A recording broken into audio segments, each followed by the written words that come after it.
बिस्मिल्लाहिर्रहमानिर्रहीम। अस्सलामुअलैकुम वरहमतुल्लाहि वबरकातुहू। मेरा नाम होम्योपैथिक डॉक्टर मोहम्मद खुरम है और मैं एक क्लासिकल होम्योपैथिक डॉक्टर हूँ। ये वीडियोस मैं सिर्फ होम्योपैथिक डॉक्टर्स और स्टूडेंट्स के लिए बना रहा हूँ। जैसे कि आपको पता है कि तूजा के हम माइंड को डिस्कस किया हमने पिछली वीडियो में, और इस वीडियो में मैं कोशिश करूँगा उसके वो फिज़िकल जर्नल्स को डिस्कस करूँ जो एक्यूरेट तूजा के हैं और आपको तूजा में मिलेंगे ही मिलेंगे। और लाजमी जितनी बुक्स हैं उसमें जो मेन चीज़ें बयान की हैं वो मैं कोशिश करूँगा मुख्तसर आपको बयान करूँगा। इसका थोड़ा फिज़िकल लुक देखते हैं। इसका आप जब आपके पास आएगा तो इसका फेस जो होगा ना वो आपको पेल और वैक्स नुमा ग्रीसी नुमा लगेगा कि चेहरे पे आपको चमक नज़र आएगी और थोड़ा सा इसका डार्क कॉम्प्लेक्शन होगा इसका, ठीक है। शाइनी फेस होगा जैसे नाइट्रोमेयर का होता है, लेकिन नाइट्रोमेयर का कलर जो वाइट होता है थोड़ा सा, इसका कलर थोड़ा सा आपको गंदमी टाइप का नज़र आएगा। डार्क कॉम्प्लेक्शन इसको आप कह सकते हैं।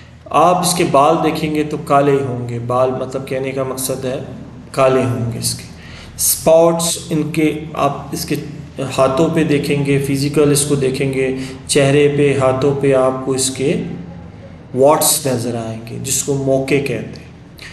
और ये लेफ़्ट साइडेड मेडिसिन है और कोल्ड रेमेडी है, ये बात याद रखें।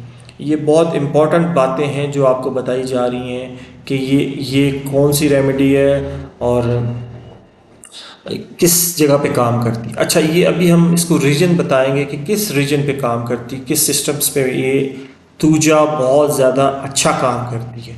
न्यूट्रिशंस, जिनको न्यूट्रिशंस की कमी होती है, किसी विटामिन्स की कमी होती है, किसी मिनरल्स की कमी होती है, उस पर बहुत अच्छा ही काम करती है। अच्छा, जीआईटी ट्रैक पे बहुत अच्छा काम करती है, जीयू ट्रैक पे बहुत अच्छा काम करती है, नर्व्स पे आपके बहुत अच्छा काम करती है, ग्लैंड्स, थायराइड ग्लैंड्स, किडनी के ग्लैंड्स, एड्रिनल ग्लैंड जो होते हैं किडनी के ऊपर होते हैं जो आपके ब्लड प्रेशर्स को कंट्रोल करती है, उस पर बहुत अच्छा काम करती है। ओवरीज पे बहुत अच्छा काम करती है, ठीक है ना। ख़वातीन में जो ओवरीज को प्रॉब्लम्स ओवरीज में होती है उस पर बहुत अच्छा काम करती है। ब्लड पे बहुत अच्छा काम करती है, बोन्स और स्किन पे बहुत अच्छा काम करती है। ये तो वो मैंने आपका सिस्टम बताए जिस पे ये काम करती है या जो रीजन्स हैं उस पर काम करती है। ये आपने फोकस रखना, जब आपके पास पेशेंट आएगा तो इन्हीं में से वो बीमारी लेके आएगा। क्योंकि जब माइंड को मैंने डिस्कस कर लिया, पहले आपने माइंड को देखना है, उसकी पर्सनैलिटी को देखना है, फिर आपने चेक करना है कि इसमें हमारे पेशेंट की वो बीमारी या वो रीजन मिल रहा है नहीं मिल रहा। अच्छा, ये इस पर एक सिम्टम, अच्छा कुछ डॉक्टर्स पूछेंगे कि डॉक्टर साहब ये तूजा काम कितने दिन करती है या कितने दिन इसका वेट करना चाहिए, क्योंकि तूजा एक हाई पोटेंसी में लोग अक्सर दे देते हैं क्योंकि वो पूरा कॉन्स्टिट्यूशनल देख के देते हैं, नहीं देते हैं, लेकिन ज़्यादातर हमारे यहाँ तूजा को हाई पोटेंसीज में दिया जाता है, ठीक है ना। हाई पोटेंसीज में दे देते हैं और वेट करते हैं अगर माइंड को देखा जाए। और ये प्लांट किंगडम से ताल्लुक़ रखती है, जो कि आपको पता है कि जी तूजा प्लांट किंगडम से ताल्लुक़ रखती है। हाइट इसकी बहुत ज़्यादा होती है, तूजा जो प्लांट होता है उसकी हाइट बहुत ज़्यादा होती है, और ये 3 वीक्स के अंदर इसका काम शुरू हो जाता है। अक्सर डॉक्टर्स पूछते हैं 3 वीक्स का क्या मतलब है, मतलब 3 वीक्स के अंदर वो अपना काम दिखाएगी। आज अगर आपने तूजा दे दिया है उसको, तो आप देखेंगे कि 3 वीक्स के अंदर अंदर वो अपना रिजल्ट्स, अगर वो वाकई तूजा पर्सनैलिटी होगा तो वो जो है तूजा पर्सनैलिटी होगी तो लाजमी वो अपना वर्कआउट 3 वीक्स के अंदर दिखाएगी। और अगर वो 3 वीक्स में वर्कआउट नहीं दिखा रही तो इसका मतलब वो तूजा पर्सनैलिटी नहीं है। ये बात याद रखें। अच्छा, एक बहुत बड़ी बात है जो आपने सुनी होगी कि एग्रीवेशंस आफ्टर वैक्सीनेशंस, ये हर बंदे को पता है, चाहे बच्चा है, बड़ा है, स्टूडेंट है, डॉक्टर है, कि वैक्सीनेशंस के बाद जो होता है एग्रीवेशंस में तूजा दी जाती है। सब कोई उठा के तूजा दे देते हैं, नहीं। अगर वो तूजा की पर्सनैलिटी है और उसको वैक्सीनेशंस के बाद, उसकी वैक्सीनेशन हिस्ट्री के बाद उसको प्रॉब्लम्स आनी शुरू हुई हैं, तो फिर आप तूजा के बारे में सोच सकते हैं। ये बहुत बड़ा पॉइंट दे रहा हूँ। और दूसरा एक और बहुत बड़ा पॉइंट है कि एग्रीवेशन आफ्टर टी। कई लोग जो होते हैं, जो आपने देखा होगा चाय पीते हैं और चाय बहुत ज़्यादा पीते हैं, और चाय पीने के बाद उनकी बॉडी में कोई एग्रीवेशन या कोई बीमारी ऐसी आ जाती है तो वो उसमें भी तूजा काम करती है। आप ये लाजमी याद रखें कि ये जो वैक्सीनेशन और चाय के जो नुकसानात हैं उसको ये तूजा एंटीडोट कर देती है। तो ये बात आपको पता होनी चाहिए और आपके जहन में आनी चाहिए। वैक्सीनेशंस का तो आपको पता है, लेकिन चाय का मेरे ख्याल से बहुत कम डॉक्टर्स को पता हो, लेकिन ये बहुत की नोट्स में और बुक्स में लिखा गया है कि जो लोग चाय पीते हैं, बहुत ज़्यादा चाय पीते हैं और उसके बाद फिर उनको जो भी प्रॉब्लम्स होती हैं, दो चीज़ें याद रखें, एक वैक्सीनेशन और एक चाय। इसके बाद जो भी उसके बाद से उसको जो प्रॉब्लम्स आती हैं उसमें आप तूजा को सोच सकते हैं इस फिज़िकल सिम्टम्स की बेस पे, और पहले माइंड को देखना है। ठीक है ना जी।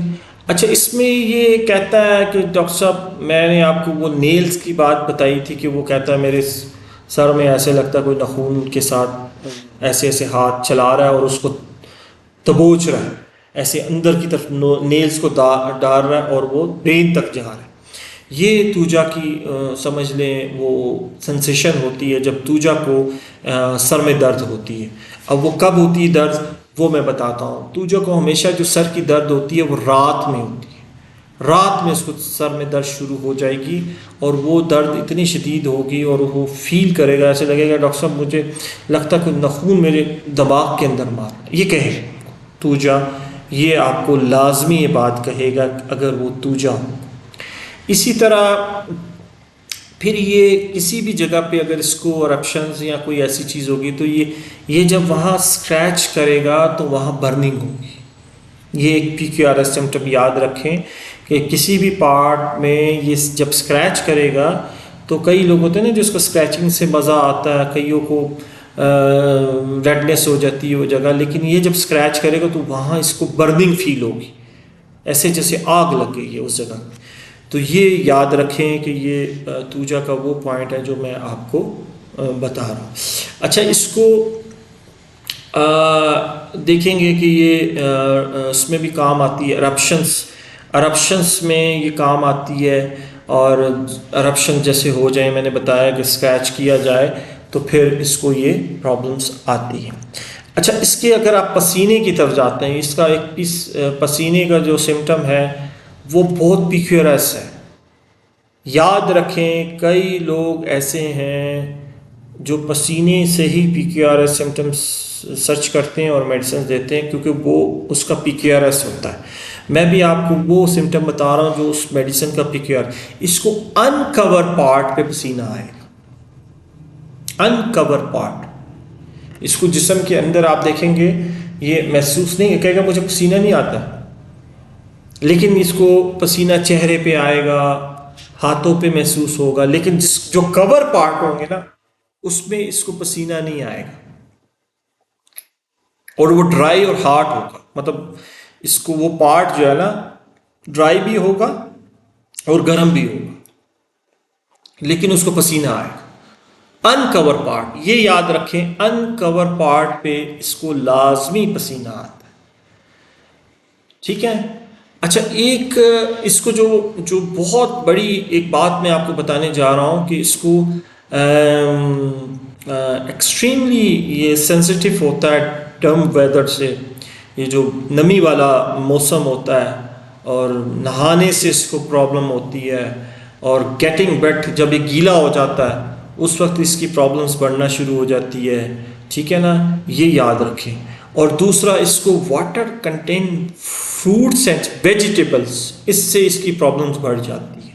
अब वाटर कंटेंट फ्रूट्स और वेजिटेबल कौन सी होती हैं जो हमारे इसमें रूब्रिक्स में और जो बुक्स में बयान की है, मैं कोशिश करूँगा उसी को बयान करूँ ताकि आप इधर उधर ना जाए। जिसमें ये कुकुम्बर जिसको कहते हैं, खीरा जिसको कहते हैं, वाटरमेलन जिसको कहते हैं, जिसमें ये तरबूज जिसको कहते हैं, ठीक है ना, पाइनएप्पल जिसको कहते हैं, ये जब भी खाएगा, ये जब ऑरेंज, ये जब भी खाएगा तो इसको प्रॉब्लम्स इससे होगी, गला ख़राब हो जाएगा, पेट ख़राब हो जाएगा। एक एक जब भी डॉक्टर साहब मैं ऐसी फ्रूट्स खाता हूँ जिसमें वाटर कंटेंट ज़्यादा होता है, वो मुझे प्रॉब्लम्स क्रिएट करने लग जाता है। इसी तरह ये आपको सब्जियों का बताएगा, पालक खाएगा तो पालक में भी समझ लें वाटर ज़्यादा होता है, इसको प्रॉब्लम होनी शुरू हो जाएगी, पालक से पेट ख़राब हो जाएगा। इसी तरह खीरे से, इसी तरह टमाटर खाएगा, टमाटर में इसको प्रॉब्लम आनी शुरू हो जाएगी। टमाटोस देखें ना, किडनीज भी काम करता है, तो अक्सर लोग देखें ना जब किडनीज प्रॉब्लम होती है तो उनको टमाटर मना किया जाता है। अच्छा, इसका एक और मैं फिज़िकल सिम्टम्स आपको बताता हूँ कि ये पेशेंट जो होता है ना, इसको जब भी सर में दर्द होती है, हेडेक होती है इसको जब भी, तो ये जब सोया होता है सर में, रात के टाइम इसको दर्द होती है। दूसरा, इसको जो पसीना आता है, ये मैं आपको वो सिम्टम दे रहा हूँ जो इसका PQRS सिम्टम है। अगर ये आपको मिल गया तो तूजा की सारी बातें वो बताना शुरू कर देगा और आप कहेंगे तूजा है। ये जब सोता है, जब सोया होता है तो इसको पसीना आता है। कहाँ आता है? अनकवर पार्ट्स में। याद रखें किधर पसीना आता है? अनकवर पार्ट, चेहरा, हाथ, पाँव जो अनकवर है उधर इसको पसीना आएगा।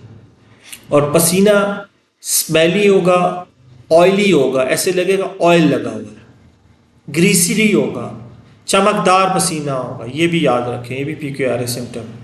और दूसरा, ये जब सोया होगा तो इसको पसीना आएगा और जैसे ही उठेगा इसका पसीना रुक जाएगा। ये मैं आपको वो सिम्टम दे रहा हूँ PQRS सिम्टम, तो जो तूजा का वो सिम्टम है कि एक ही सिम्टम आपको अगर पता चल जाए तो आप उसकी से दरवाज़ा खोलेंगे और आप अंदर जाएंगे तो आपको सामने तूजा पर्सनैलिटी मिलेगी।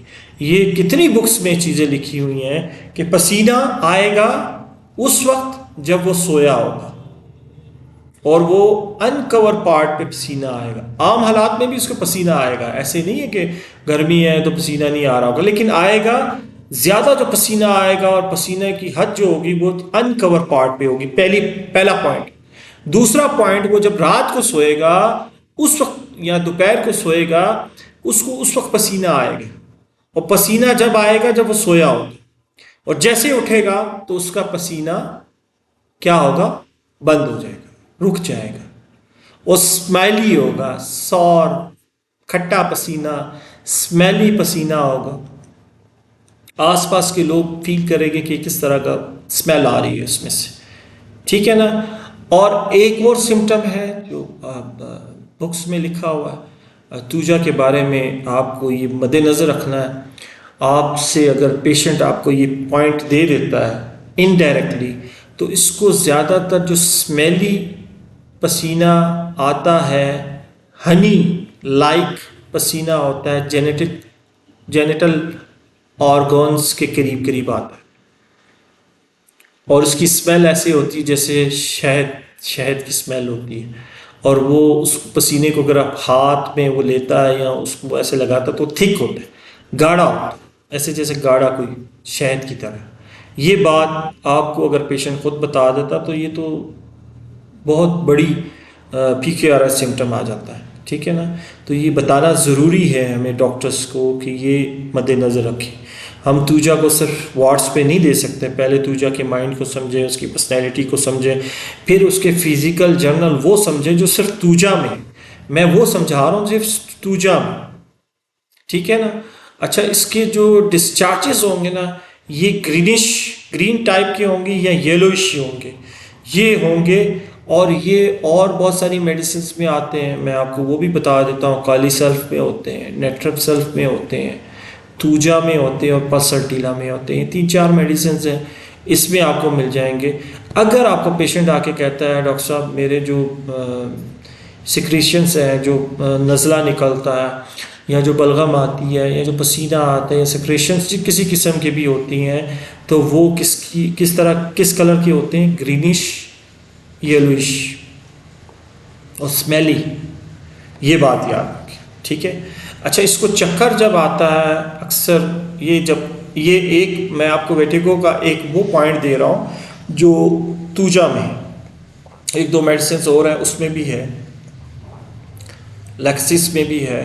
ये कहता है कि जब मैं आंखें बंद करता हूँ ना डॉक्टर साहब, तो मुझे चक्कर आने लग जाते हैं। इसको चक्कर वैसे नहीं आते, लेकिन जब आंखें बंद करता है तो उसको चक्कर आते हैं।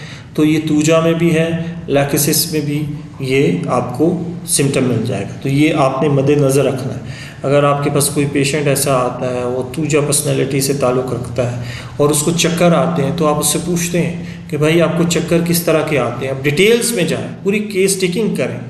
तो वो बताएगा कि डॉक्टर साहब मुझे खड़े होने से चक्कर आते हैं, कोई कहता है बैठने से आते हैं, कोई कहता है सर घुमाने से आते हैं। अगर वो कहेगा डॉक्टर साहब मेरी आंखें बंद करने से मुझे चक्कर आते हैं, तो फिर वो 2-3 मेडिसिन हैं, आप कहीं और नहीं जाएंगे, उन्हीं 2-3 मेडिसिन की तरफ जाएंगे। दूसरा, अब आते हैं हम मेन पॉइंट की तरफ कि वार्ड्स इसको कहाँ होते हैं। वार्ड्स इसको मुख्तलिफ़ जगहों पर होते हैं, मुख्तलिफ़ जगह पे होते हैं वार्ड्स। लेकिन इसको जो वार्ड्स होता है वो ज़्यादातर जो परमानेंट होता है वो चेहरे पे और हाथ की उंगलियों में होता है, ये भी याद रखें। और जगहों पे भी हो सकता है, लेकिन ज़्यादातर हाथ की उंगलियां जो बैक साइड पे या हाथ की उंगलियां इस साइड पे होता है, ये इसको याद रखें। और दूसरी बात ये है कि हम इसको इंजरीज़ में भी इस्तेमाल कर सकते हैं। कई पेशेंट्स होते हैं जिनको स्पाइन की इंजरी होती है, स्पाइनल इंजरीज़ होती हैं, बैक की इंजरीज़ होती है, उसमें भी इस्तेमाल किया जा सकता है। अच्छा, इसकी टाइमिंग क्या है, इसकी जो समझ लें एग्रीवेशंस टाइमिंग क्या है, वो रात 3 बजे से लेके स्टार्ट होती है और 4 बजे तक चलती है। ये इसकी वर्स्ट टाइमिंग है, ये भी आप मद्देनज़र रखें। आपके पास पेशेंट आएगा तो बताएगा डॉक्टर साहब मुझे रात को ये प्रॉब्लम स्टार्ट होती है, रात को ये प्रॉब्लम होती है, तो आप उससे पूछेंगे कि कौन सी रात का कौन सा ऐसा टाइम है आपने नोट किया। अगर आपको ये सिम्टम मिल जाता है 3 बजे से, कहेगा डॉक्टर साहब मैं बस 3 बजे आँख खुल जाती है और 4 बजे तक फिर मैं तकलीफ़ में रहता हूँ, 4 बजे के बाद जाके नींद आती है, तो फिर आपको ये अंडरस्टूड हो जाना चाहिए कि तूजा है। इसी तरह कोल्ड एप्लीकेशंस जो होती हैं उससे इसको प्रॉब्लम होती है, अनकवरिंग से प्रॉब्लम होती है, जब ये अपने आप को कवर ना करे उससे इसको प्रॉब्लम्स बढ़ जाती हैं। हीट से इसको प्रॉब्लम होती है, सन से इसको प्रॉब्लम होती है, बेड पे जाने से इसको प्रॉब्लम होती है, ब्राइट लाइट्स जो होती हैं उससे इसको प्रॉब्लम होती है, न्यू मून जो होता है उससे, और मून लाइट से इसको प्रॉब्लम होती है। न्यू मून नहीं, सॉरी, मून लाइट्स जो पूरा मून होता है उससे इसको प्रॉब्लम होती है, उसकी लाइट से ये ग्रेविएट होता है।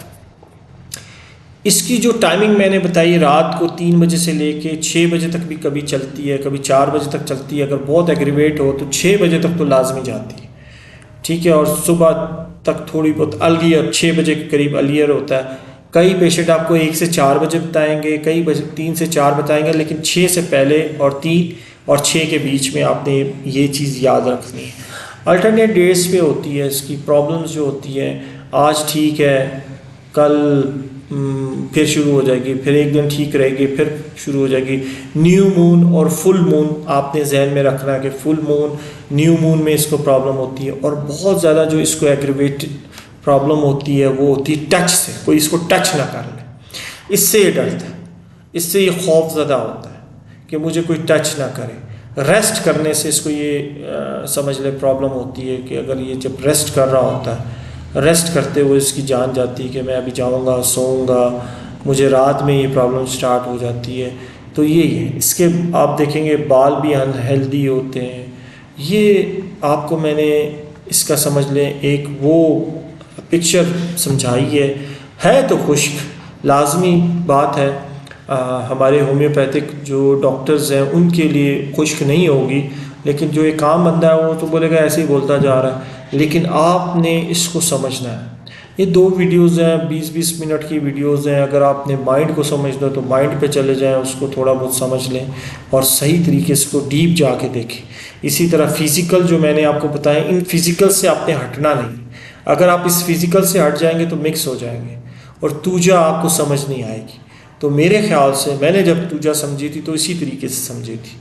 तो आपको भी यही कह रहा हूँ कि मैं जब ज़ाहिर बात है इंसान जो खुद करता है, खुद सीखता है और दूसरों को भी देता है। और मैं क्यों इसमें कहता हूँ कि दुआ करें अल्लाह ताला सही मायने में इल्म हासिल करने की तौफीक दे और सही मायने में इल्म देने की तौफीक दे।